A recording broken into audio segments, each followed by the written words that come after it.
I told you, man. They're trying to control what you read, what you think, man.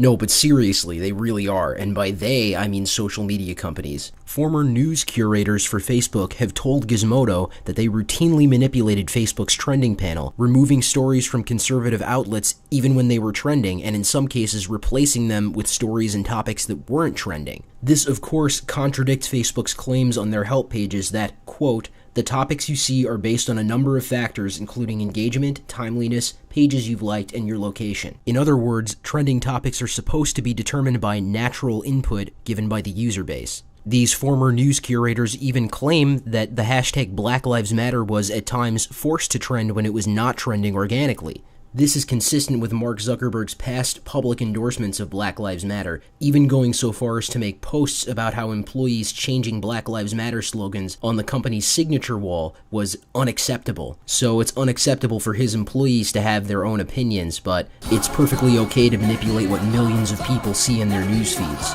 We're probably lucky that we actually have a right to free speech here in the United States because we already know that Facebook is perfectly willing and eager, in fact, to work with governments and police forces who don't respect free speech. Now, you may be thinking, who really gives a shit? It's just Facebook.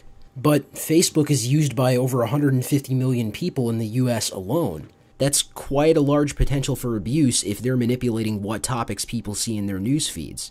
We know that many people operate on convenience, and so it's a lot easier to just check the news pages on Facebook, like them and add them to your feed, than it is to go to each of those sites individually. But apparently Facebook is concerned with what you think because, according to Gizmodo, this very story began trending several hours after they published it. This comes alongside an official denial by Facebook that their team is manipulating trending topics. At first glance, this seems like a bit of a he said, she said situation. Now, you might be thinking, well, Facebook is a private company. They can run their company however they like, right? And to some degree, this is true. However, Facebook is trying to give the impression of impartiality. They're trying to give the impression that trending topics happen naturally and that there's no manipulation of what news can be found on Facebook. The comedian and conservative commentator Steven Crowder has actually filed litigation against Facebook in the wake of this news, alleging that he's paid money to boost his post reach and has instead had some of his content removed. So if it turns out that Facebook is doing this kind of thing with not just Crowder, but with a lot of other content creators, this could have serious implications. And on top of that, Facebook's only real competitor is Twitter, who have also had similar allegations leveled against them. In fact, the Gizmodo article actually mentions that part of the reason Facebook was manipulating these trending topics was in an effort to compete with Twitter. A former curator is quoted as saying, "We would get yelled at if it was all over Twitter and not on Facebook." I should add that aside from news, there seems to be a lot of inequitable moderation going on Facebook. The somewhat popular anti-political correctness, anti-social justice warrior Facebook group, Social Justice Warriors, was also recently removed. And as you can see, no specific reason has been given. It just says that it violated the community standards. And yet someone like Gazi Kodzo, So if y'all thought that I hated white people before, who openly preaches hatred against white people and America, still has his page up. Because I guess none of that violates what community standards? This screenshot was provided by a couple of the editors of the Social Justice Warriors Facebook group, namely Buttercup and fellow YouTuber iHypocrite. Hypocrite's channel and the backup page, Social Justice Warriors The Return, are linked in the description. Go show them some love.